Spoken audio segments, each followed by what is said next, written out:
She's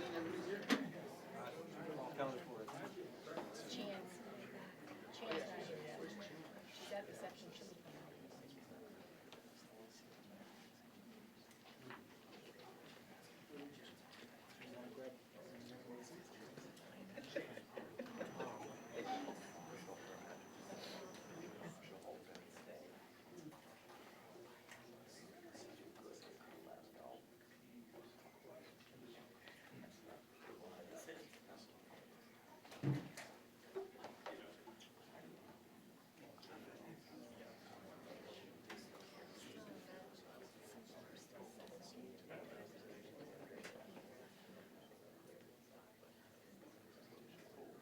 That's why we sat on this stuff.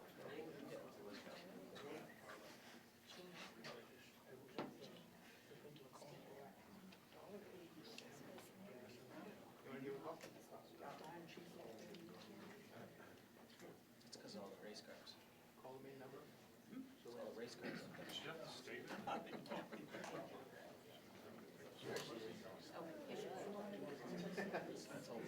Chin, we've been waiting for you.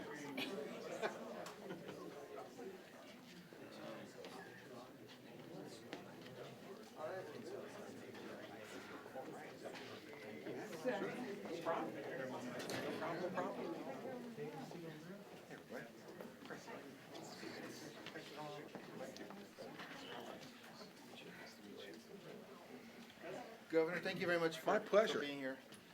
You saw the products upstairs. These are the folks responsible for design, manufacture, sale of all those things you saw that are made right here in Bedford, right in New Hampshire. And we appreciate your time for visiting with us today. No, my pleasure. Thanks for having me. Thank you. And thank you all of you for giving me a little bit of time to come and talk to you today. I'm not going to give you some big speech, so look relieved. All right.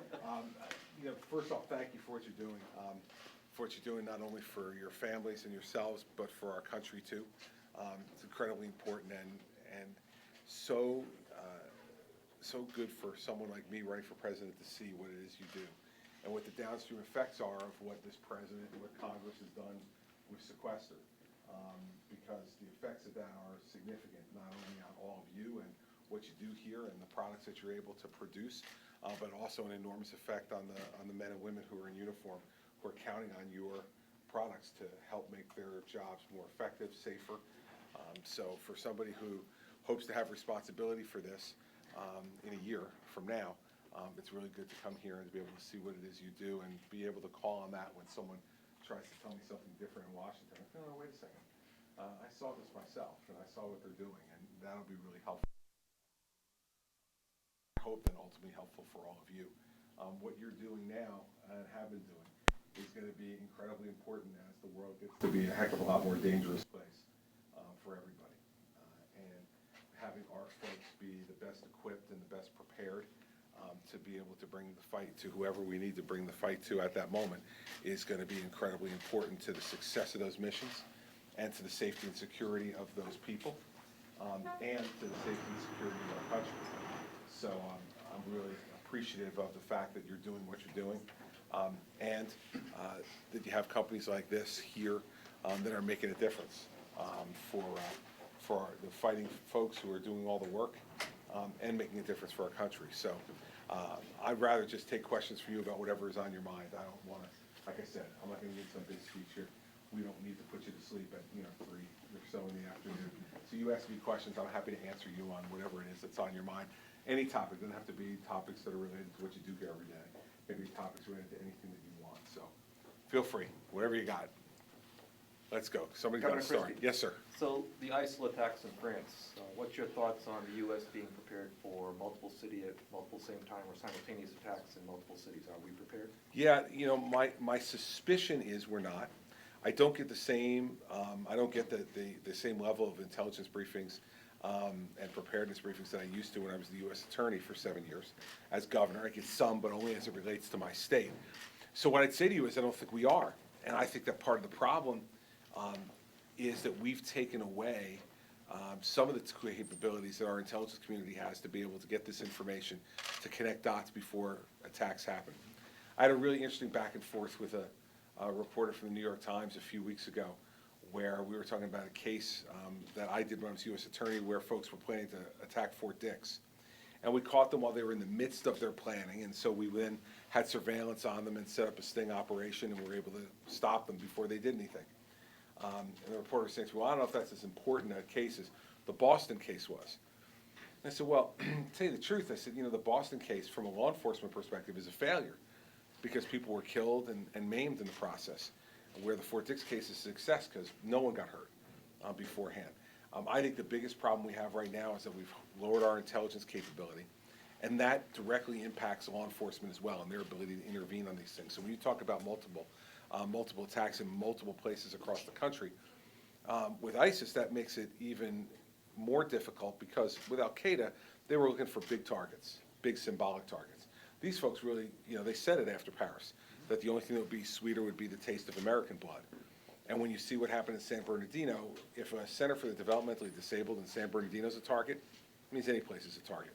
So I think that we have to really enhance our intelligence capability in the country and be able to partner with law enforcement on providing that information so that they are as best prepared as they can be for multiple attacks. But do I think we are now? I have good reason to believe, given the way things have gone so far, that we're not. And when you look at it, we're supposed to be sharing this intelligence, a lot of it with our allies overseas. So Paris looks like an intelligence failure as well. You had multiple people planning that attack, and you had them doing it in multiple countries. They didn't just get together, at some cafe beforehand and say, hey, let's do this. This had been planned for quite some time. And when that's going on and we don't find out about it, that's an intelligence failure on our part. And you can't catch everything, but we have to be better positioned and give our intelligence officers more tools to be able to do it. And that's certainly what I would do. Other questions from anybody about anything? Oh, come on now. Yes, sir. What was your impression of the last night's State of the Union? I had some fun with it today. I just said, I thought it was like story time with Barack Obama, It's in a sense, I'm listening to him talk about certain things, whether it's domestically or in foreign policy, and thinking to myself, it's not the way most people see it. He talked about, his policy in Syria is working.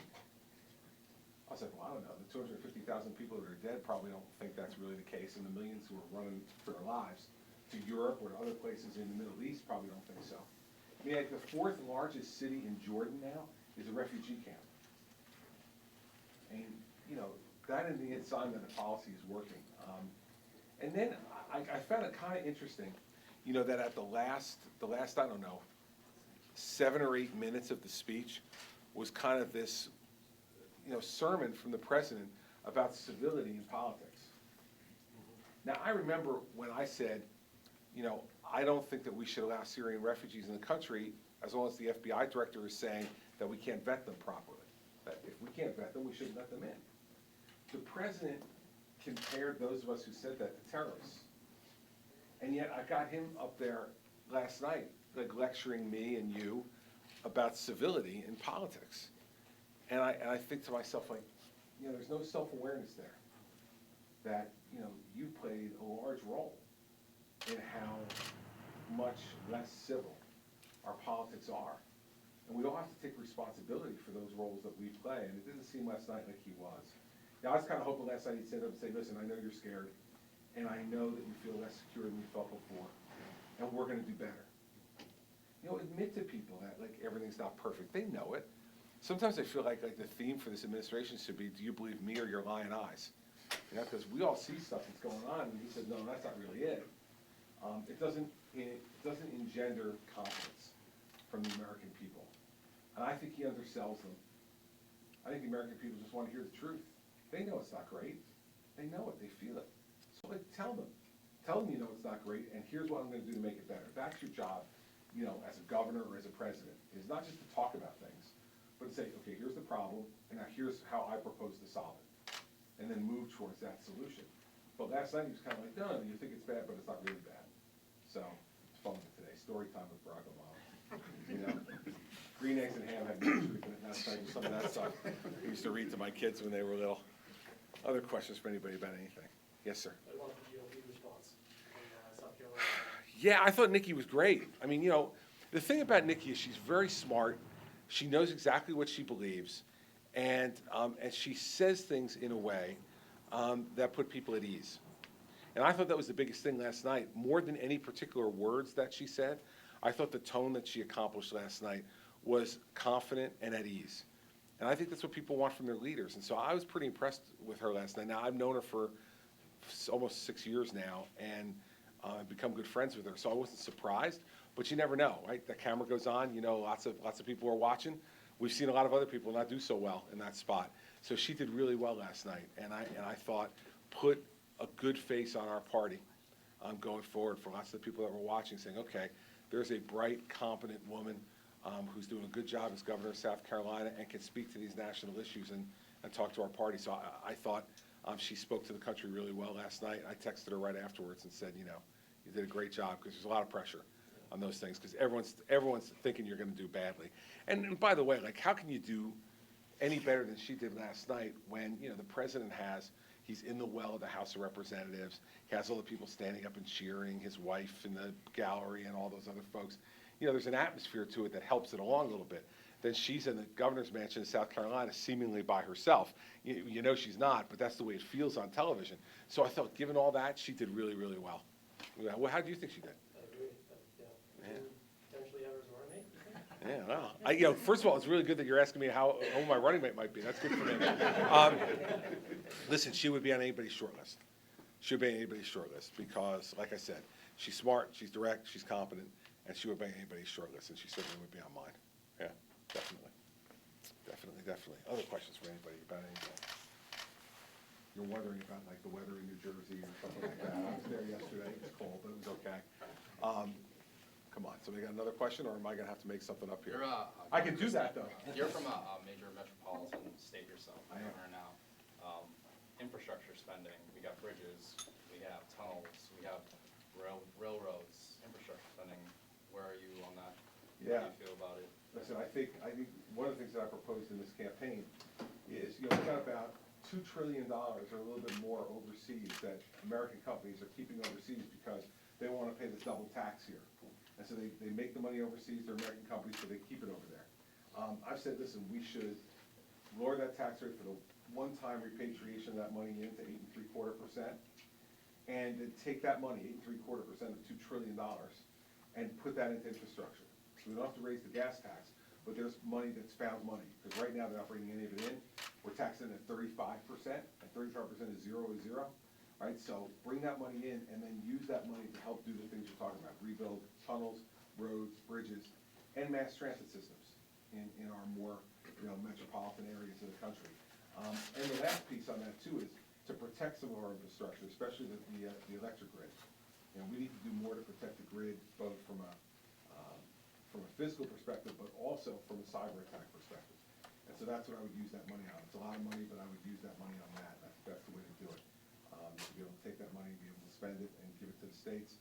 States can match it with state money, as we do, and then you double your money in terms of what's being invested in infrastructure around the country. So that's what I would do on that. Just a quick follow-up. Yeah. Do you avoid the gas tax just because it tends to ruffle people's feathers, or you just think that's a better way of going? I just think it's a better way for going from a national perspective, because, you know, the states, including mine, you know, are struggling now to try to be able to fund things, and you know, other states may have to turn to the gas tax and increase the gas tax. So if you're hitting people on the state level and the federal level at the same time, even with gas prices being so much lower now than they were a few years ago, you're still hitting people pretty hard, and you're hitting them in something that they don't usually have a lot of choice in terms of whether they're gonna get it or not.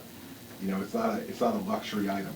People drive to work every day, they have to get gas, they have to pay for that, and that's gonna affect their ability to be able to spend money on other things. So, you know, I don't think the American people, you know, they want us to do this stuff. So they want us to come up with the best possible ways we can to fund it. I think that's just a better way to do it. And I would make those changes permanent so that we wouldn't double tax anymore at all, and have the one level of taxation that happens, and then that's it. So I think it's a twofer. You know, you get the influx of money in that's sitting offshore now, and then secondly, you set up a system in the future so you don't have that big outflow of money overseas. You keep it here. It's going to help to build jobs and, you know, build prosperity for the people in the country. Thank you. Yeah, you're welcome. Thank you. Let's see. Yes, sir. So with people graduating from universities with unmeasurable debt, and I had friends that have $80,000 $100,000 of debt, and not able to well, having to then, spend every month repaying it back. Yep. What are your thoughts on refinancing of student debt as well as just the rising costs? Yeah. Can't move out of parents' house and stuff. Get asked about this all the time, and I'm feeling the pain myself. I have 2 children in college right now. My son Andrew is a senior at Princeton, and my daughter Sarah is a sophomore at Notre Dame. So this year, the price tag on that's $122,500 between the 2 of them. So it's an enormous price to pay. I think a few things. First of all, it's unconscionable that you can't refinance your debt. The idea that we make money off of our students and their families is just not right. If you can go and get a lower interest rate someplace else and get it refinanced, you should be able to do that. And I would change that if I were president. Second, I also think there needs to be a national service option for folks when they get out of college. They have a lot of debt. Be able, in addition to military service, to have national service for 3 or 4 years, if they want, to work off that debt. I think it'd be a great contribution to the betterment of our communities and our country.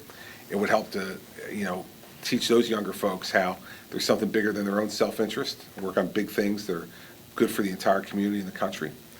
And then when they get done, maybe they can go and rent their own apartment, buy their own house, get married, buy a car, and pursue a career that's their passion. Now, most of us in this room, I suspect, at one time or another in your life have done a job just for the paycheck. Like, you didn't really love what you were doing, but hey, like, I needed to get paid, and so, I got to go do it. There's nothing wrong with that. But I think that careers are much better if folks can follow their passion, follow what they really love to do or are interested in doing. I think they tend to be more successful at it, and that helps to make those businesses more successful. If all you're worried about is I've got $80,000 or $90,000 in student debt, so I have to get a certain level of paycheck just to pay back the debt, so I'm going to go do this. I see a lot of my son's friends gravitating then just to Wall Street because they know they get paid more money there. They're coming out of an Ivy League school.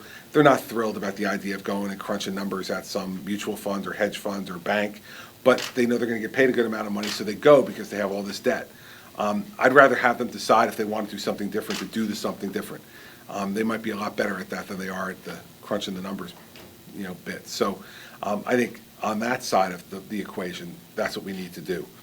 On the other side, though, it's the cost, right? You think about, I've told the story a number of times that my daughter's a sophomore at Notre Dame. This summer, we got a letter from the president of Notre Dame, Father John Jenkins. First paragraph went something like this. He said, we want to thank you for the blessing that you've bestowed upon us by entrusting the souls of your children to our care and education for the next number of years. Right? So you read that first paragraph, right? You're a Catholic like me, from the president of Notre Dame. You close your eyes, you could hear like the theme from Rudy playing. Right? You could see Touchdown Jesus, the Golden Dome. They got the heart pounding. And for anybody in this room who is also a Catholic, when that letter comes from a priest, the second paragraph is the money paragraph, right? That's when they hit you for the money. And the next paragraph was the money paragraph. It said, so we're so pleased to tell you that tuition this year is only increasing 3.9%. Now that's in a 1% inflation world. 3.9%, but the next line is the best. It says, the lowest annual increase in Notre Dame tuition in 40 years. Right, so, let's say that you made these decisions like you make all other decisions, which is value, right? What's the value of what you're getting for what you're paying?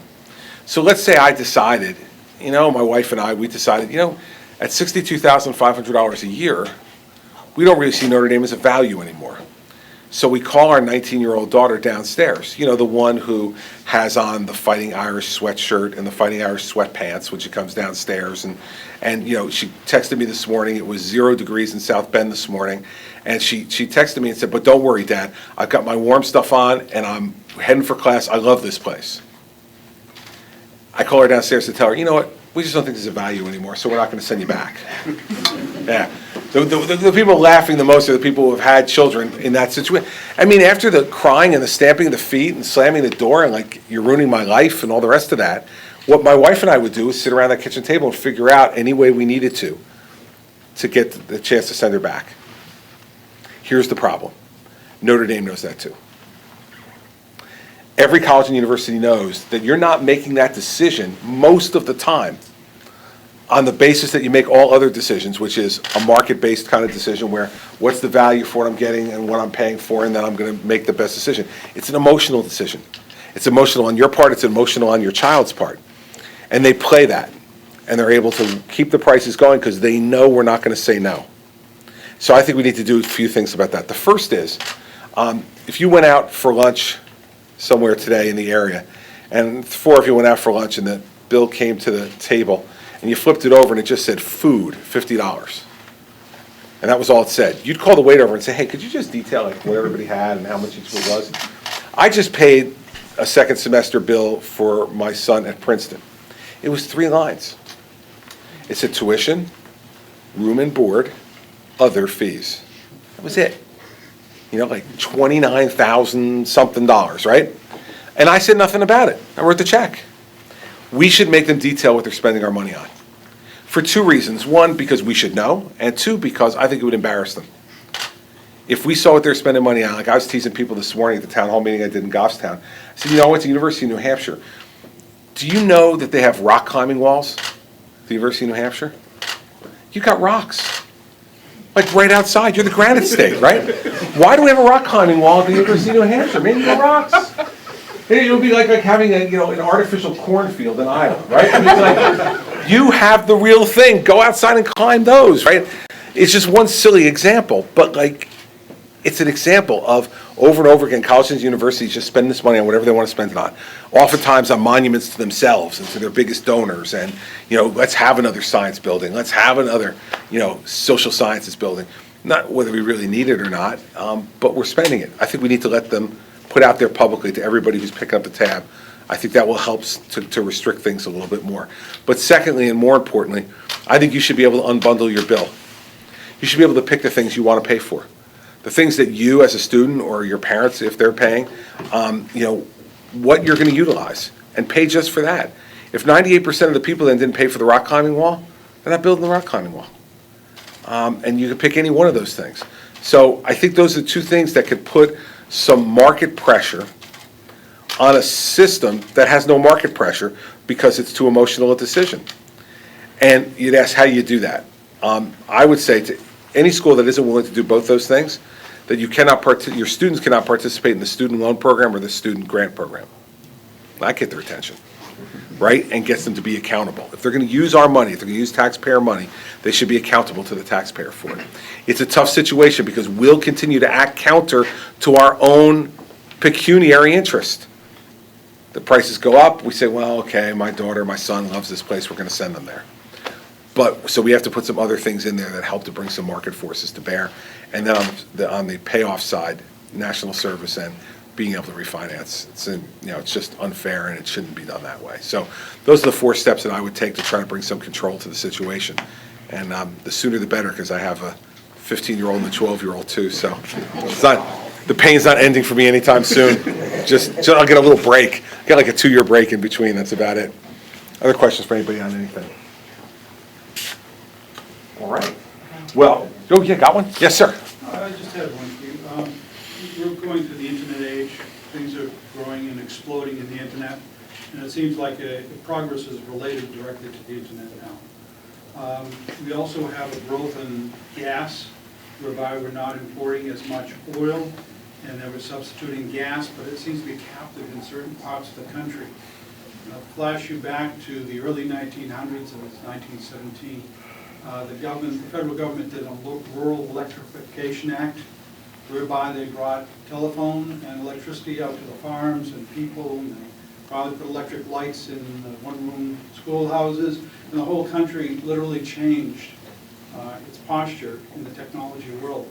Do you see a relationship between that and maybe a part the government can play in modernizing the internet and bringing gas distribution networks out to points in the populace so that we can take advantage of that and become less dependent on foreign oil? I'd say yes and no. On the internet part of it, I would say I want to keep the government as far away from the internet as I possibly can, because they will find ways to regulate it, slow it down, tax it, and put it in a posture where it's not nearly as successful as it is now as a force. Now, I think if we're talking about access to the internet, then I think that's part of what could be a larger infrastructure plan. And it's part of what you're talking about. I've had this. High-speed access. Yes, yeah, right. So I think that's absolutely coming, and something that the government can be involved in helping to make happen. Because the technology gets better all the time, whether it's, Wi-Fi hotspots in different places that you see now that are available all over in some of our metropolitan areas, and being able to do that, I think with satellite technology is even more on the horizon than we even begin to know at the moment. And you see just, for instance, what Facebook is doing with sending internet.org to countries that don't have any kind of internet access at all, and doing it by shooting satellites up there and having the satellites provide the internet access to folks in those specific countries. So I think you're going to see a lot more of that as we move forward, and the government should play a role in that. So I think that's one. Second thing, on the gas end of things, we see the inequities of this, right? I'm in New Jersey. We have Marcellus Shale right next to us in Pennsylvania. So we have built, the state has participated in building with our private sector regulated, energy providers, pipelines from the Marcellus Shale to New Jersey. We've seen our energy costs go down 9% in the last 18 months. I know there's a lot of fighting up here about pipelines. Like, you guys need to resolve that because energy is too expensive up here. It doesn't need to be, but you're going to have to make decisions on pipelines and the balance between the building of those pipelines, environmental concerns that people may have, and then the cost concerns of bringing cheaper natural gas. Because this is not going to get less abundant, it's going to get more abundant. By some estimates, we have 125-year supply of natural gas underneath the United States that, by using the right kind of technology, we can now bring to surface. And that's not counting what we have in terms of oil. And if you then combine our neighbors to the north and south, Canada and Mexico. Mexico's now denationalizing their energy industry, which is going to present a lot more opportunities for American investors to invest in Mexican oil and gas, be able to bring it to the surface and be able to make things even cheaper here. So I think we need to do those things.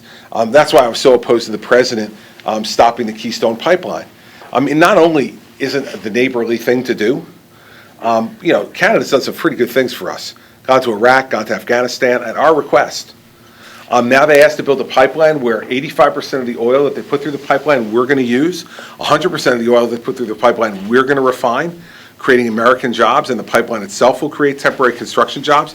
And 15% of it's going to be exported at the back end, and we say no thank you? It makes no sense. And so I think that what we need to be able to do is to help to build up that infrastructure. And I think that a lot of the regulated industries would be willing to bear that cost to build that infrastructure in return for being able to provide that energy. And we'd see energy prices go down. But the big question, and I think this is a decision that has to be made locally, state by state. I don't think the federal government should force these decisions on you, but you all have to decide in states like New Hampshire, and I was talking to the governor of Maine about this too, how are you going to get energy to you, and what kind of energies are you going to use? We use a really balanced approach in New Jersey. Like 52% of our electricity in New Jersey comes from nuclear. We have a number of nuclear reactors that we operate and have operated safely for 4 decades in the most densely populated state in America. I mean, 3 Mile Island was a long time ago. We kind of need to get over that. It can be operated safely. It doesn't add to our carbon problem, and it provides very affordable electricity going forward. We're now the 3rd largest producer of solar energy in America. New Jersey, behind Arizona and California, which you could have guessed pretty easily. But New Jersey, you go to some bar tonight, you'll win as many drinks as you want. Have a designated driver, but you'll win as many drinks as you want if you give them a chance. Out of the other 48 states, who's number 3? Arizona, California is first and second. Who's number 3? They will get to New Jersey very late in the evening. But we made an investment, the government made an investment with the private sector to make the technology affordable. Now the technology is well down the road from when that initial investment was made. It's very affordable, and if you drive around my state, you will see solar arrays everywhere. They're on what was previous garbage dumps. You see solar arrays. You see them on top of parking garages, on top of shopping malls, on top of roofs of houses. And people are selling energy back into the grid. It's been a real revelation for us, and by 2020, 22% of our electricity will be produced by renewables. in New Jersey. It's a balanced approach. Now, I've also authorized the building of 3 new natural gas-fired electric plants because of the Marcellus Shale and the gas that we can get very affordably from Pennsylvania. But what are they doing? They're replacing coal plants. It's going to burn more environmentally safely, and it's just as available, if not more available to us than the coal was in our state. So I think every state, as president, what I would advocate is that every state takes the approach they want to take. You can't punt, but you got to take an approach, but you should decide. Because what's good for New Jersey may not be good for New Hampshire. And I don't necessarily think that the federal government should be the one making the decision about what happens inside your state from an energy perspective. But what I do know from having spent a lot of days in New Hampshire over the course of the last 8-9 months is that your energy costs are too high. They're too high compared to the rest of the country. And that's going to hurt manufacturing jobs. It's going to hurt seniors' ability on fixed income to stay in their homes. It affects the quality of life. And so we need to get to it. But the good news is it's not like 20 or 30 years ago when we thought our only place to get oil and gas would be, Iran and Iraq and Saudi Arabia. North America can be the energy continent with Mexico and Canada and the United States. We just have to build the infrastructure to build it out. And that's what I would do. So, long answer to your question, but I think it's an important one. Other questions from anybody about anything? I appreciate you taking the time today, really do. Let me just end with this. I had a guy at a town hall meeting in Loudon say to me, got up and he said, "Governor, I feel powerless. I feel powerless anymore." And I don't know what response he was expecting from me, but I said, "I don't want to hear that. Sit down." He looked at me. I said, "You think you're powerless? You're a New Hampshire Republican." He said, "You're among the most powerful people in the world right now." And I want to remind all of you that, for any of you who haven't remembered that or aren't thinking that way. There were 17 people who started in this race. We're down to 12. When you all are done voting on February 9th, we'll probably be down to 4 or 5 after you vote, based upon how you vote. You're going to decide for the other 48 states. Iowa goes before you, 8 days before, but for the other 48 states, you all are going to decide who they get to choose from. You are. And they're not going to have 12 people to pick from. They're probably going to have 4 or 5. And so with, 27 days to go before the New Hampshire primary, you all have a big job to do. One of the things that's heartened me the most in all the time I've spent up here is you really do listen. You really listen. You take the time to listen. And you take the time to ask really good questions. And you don't just come to one candidate's, forum. You go to lots of different candidate forums, and you listen to everybody, and you hold us to the test. And you should, because it's really important. The job you're gonna execute on 27 days from now are really important. So I'll end up by telling you that I had this experience at one of the town hall meetings that I did here, where a guy came up to me afterwards and he said, "Governor, I really agreed with everything you said. I like the way you say it." And he said, "I wish you the best of luck." And I said, "Thank you." And he goes, "I'm not voting for you, but I wish you the best of luck." And I said, "Wait a second, you agree with me? You like me? You're not voting for me. Why?" And he goes, "Well, you forgot to do something." He said, "Since you forgot to do it, I can't vote for you." And he said, "But don't worry about it." He says, "No big deal, but I appreciate, everything you're trying to do here." And he starts to walk away.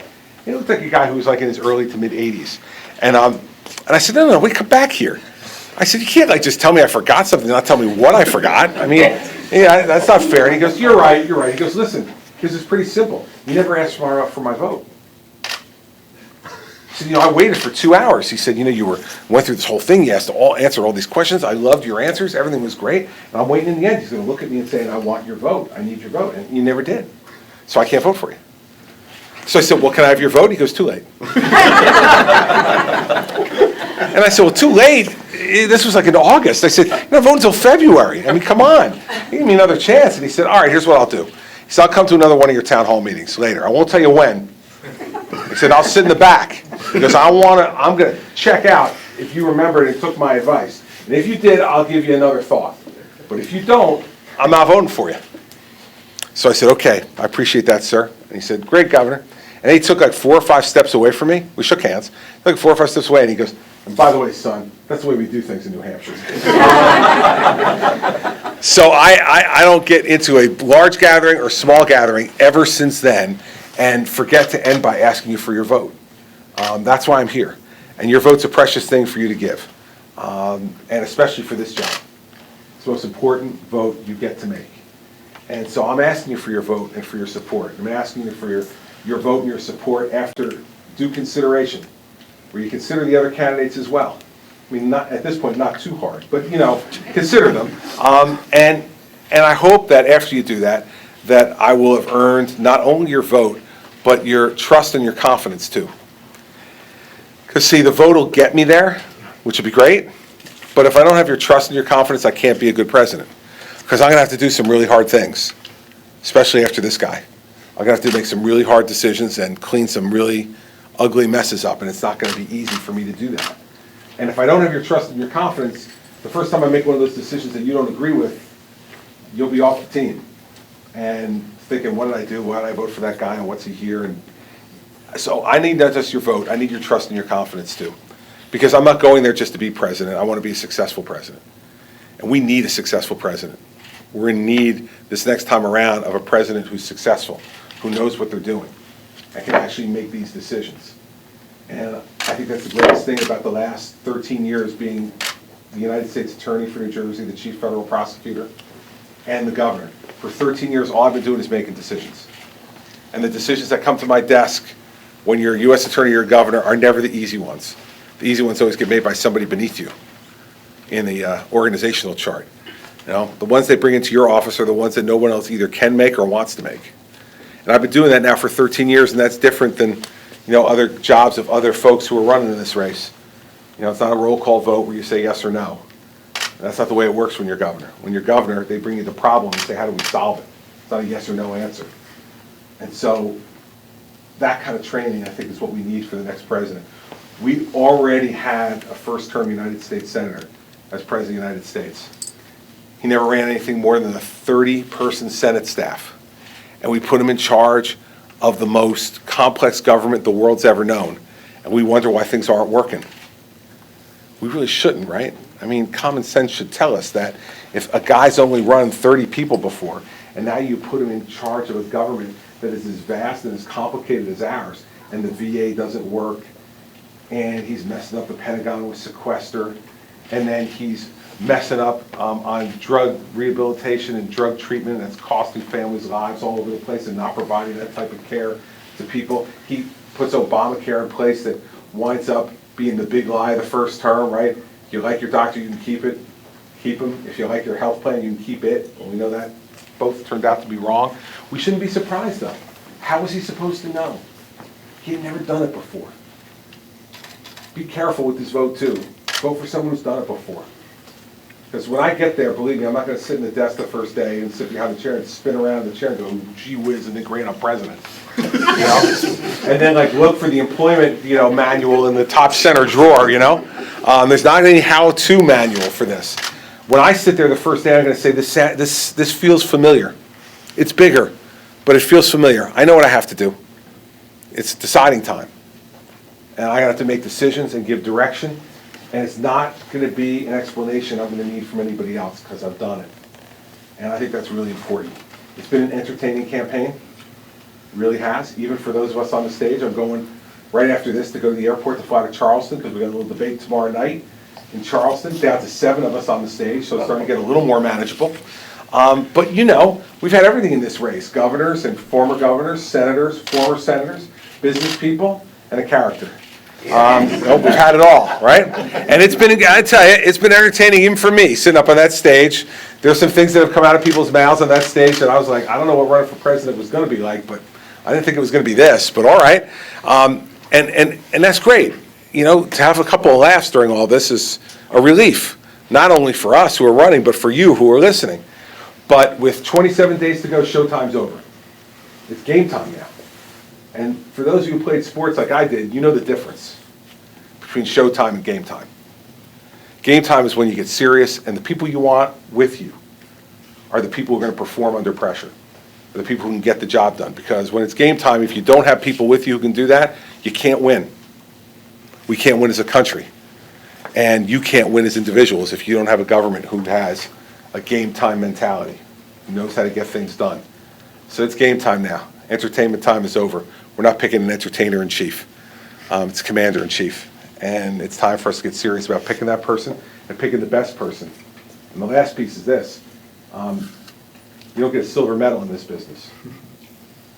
You know, it's not like that great pageant that's held in my state every fall, the Miss America pageant, where you pick the runner-up, and the first runner-up gets to substitute for Miss America. If Miss America, for some reason, can't perform her duties, right? The first runner-up in this one goes home a loser. And we do not want to be a loser to Hillary Clinton. And that's who will be on the other side. There'll be some excitement between now and then, but she's going to be her.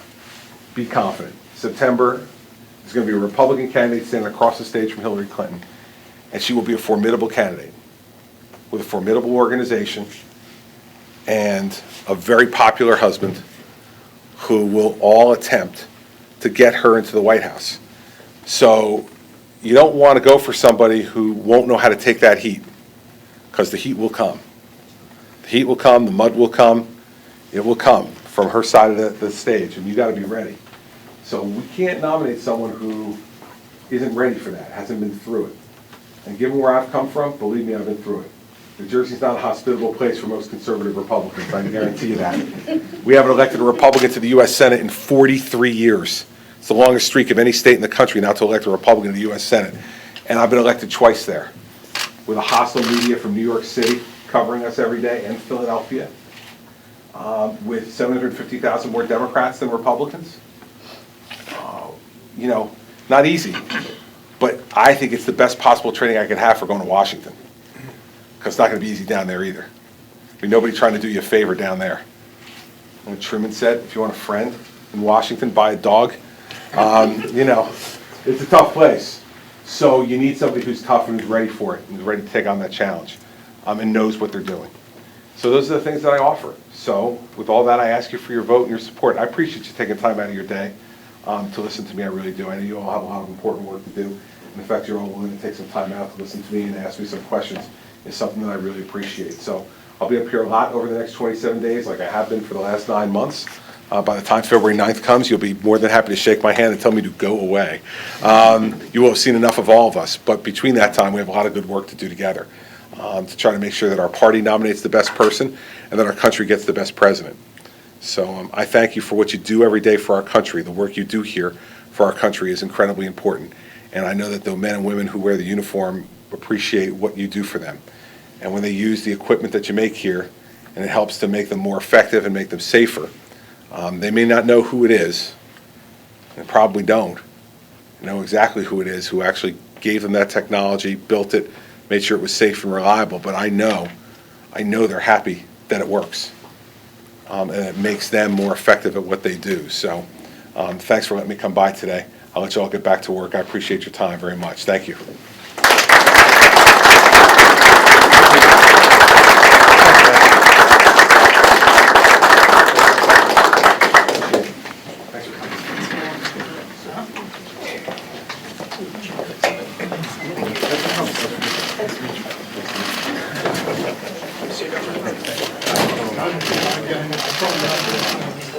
I think we need 2 points.